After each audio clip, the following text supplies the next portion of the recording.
আজকে আমাদের রেসিপি ফুলকপি চিংড়ির মালাইকারি।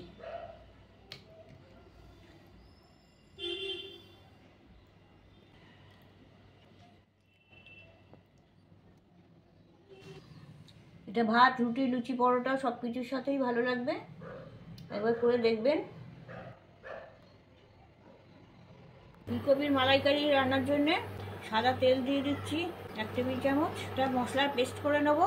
এখানে 2টো পেঁয়াজ আছে রাফলি কাটা, এগুলো আমি একটু ভেজে নিচ্ছি। এগুলো খুব বেশি লাল করে ভাজবো না। পেঁয়াজগুলো ভাজার জন্য একটু নুন দিয়ে দিচ্ছি, তাড়াতাড়ি এগুলো নরম হয়ে যাবে। পেঁয়াজ কুচি, রসুন, আদা ভেজে নিয়ে এগুলোকে আমি পেস্ট করে দেবো। এতে কাঁচা গন্ধটা চলে যাবে, রান্নার স্বাদটাও ভালো হবে। 14-15টা রসুনের কোয়া দিয়ে দিচ্ছি। এই সমপরিমাণ আদার কুচিও দিয়ে দিচ্ছি। এগুলো ভেজে নেব।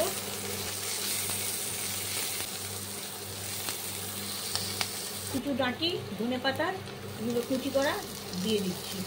3-4টে কাঁচা লঙ্কা দিয়ে দিচ্ছি। পেঁয়াজ আর রসুনটা 5 মিনিট মতন ভাজা হয়ে গেছে। এবার এই ধনে পাতা এগুলো একটুখানি মিশিয়ে দিচ্ছি এর সাথে, ধনে পাতা আর কাঁচা লঙ্কাটা। এবার দিচ্ছি মুঠো কাজু বাদাম, এর সাথে দিয়ে দিচ্ছি। একটু রোস্ট করে নেবো। এগুলো ভাজা হয়ে গেছে। এবার এগুলোকে ঠান্ডা করব, ঠান্ডা করে তারপর মিক্সিতে পেস্ট করে নেবো। সেটা ঠান্ডা হয়ে গেছে, এগুলো মিক্সিতে দিয়ে দিচ্ছি। এর সাথে 50 গ্রাম টক দই দিয়ে দিচ্ছি। এর সাথে আর জল দেবো না, দইয়েতে যে জলটা আছে সেই জলেতেই ওটা পেস্ট হয়ে যাবে। ওখানে কড়া বসিয়েছি, আবার 2 টেবিল চামচ সাদা তেল দিয়ে দিচ্ছি। এখানে 200 গ্রাম চিংড়ি মাছ আছে, এগুলো নুন হলুদ মাখানো আছে। এগুলো আমি একটু ভেজে নেবো। এগুলো মাঝারি মাপের চিংড়ি মাছ, এগুলো দিয়েও হয়। আর বড় যদি চিংড়ি মাছ দিতে চান তাহলে সেটাও হবে।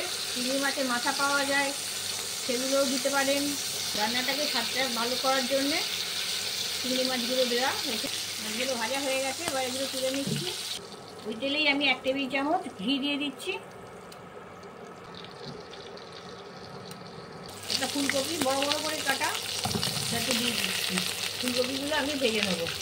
এই চিংড়ি মাছগুলো তেলে যে ভেজেছিলাম তাতে তেলেতে চিংড়ি মাছের গন্ধটা থেকে গেছে। আর এইগুলো এবার ভাজছি, এইগুলোতে এই স্বাদটা আরও বেড়ে যাবে।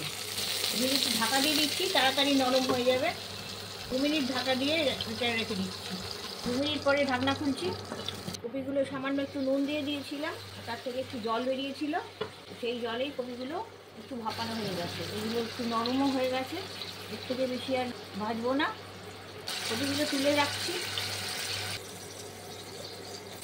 ওই তেলে একটা তেজপাতা দিচ্ছি, একটা শুকনো লঙ্কা দিচ্ছি, 1 টুকরো দারচিনি, 2টো ছোটো এলাচ, 2-3টে লবঙ্গ আর 1/2 চা চামচ গোটা জিরে।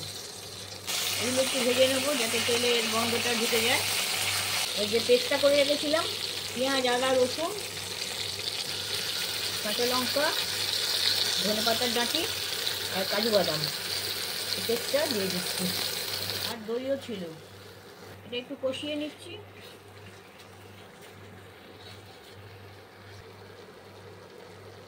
বাটির মশলা ধোয়া জলটা দিয়ে দিচ্ছি। কিছু শুকনো মশলা দিচ্ছি। এখানে 1/2 চা চামচ হলুদ, 1/2 চা চামচ জিরে গুঁড়ো, 1 চা চামচ হচ্ছে কাশ্মীরি লঙ্কার গুঁড়ো আর 1 টেবিল চামচ ধনে গুঁড়ো, এগুলো দিয়ে দিচ্ছি। হলুদ গুঁড়োটা একটু মশলাটা একটু বেশ আনার জন্য দেওয়া হয়েছে, আর কাশ্মীরি লঙ্কাটা একটু কালার আনার জন্য দেওয়া হয়েছে। সব একসঙ্গে মিক্স করে দিচ্ছি। স্বাদ মতো নুন দিয়ে দিচ্ছি। 1 টেবিল চামচ চিনি দিয়ে দিচ্ছি।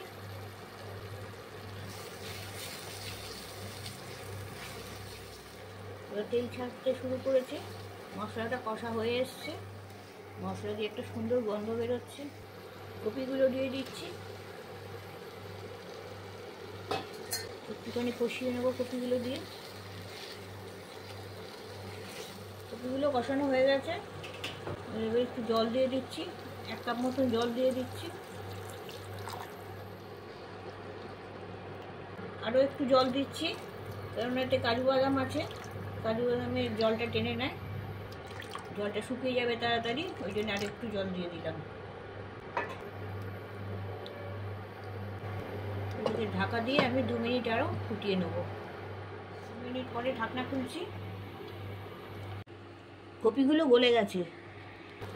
চিংড়ি মাছগুলো ভেজে রেখেছিলাম সেগুলো দিয়ে দিচ্ছি। একটু গরম মশলার গুঁড়ো দিয়ে দিচ্ছি।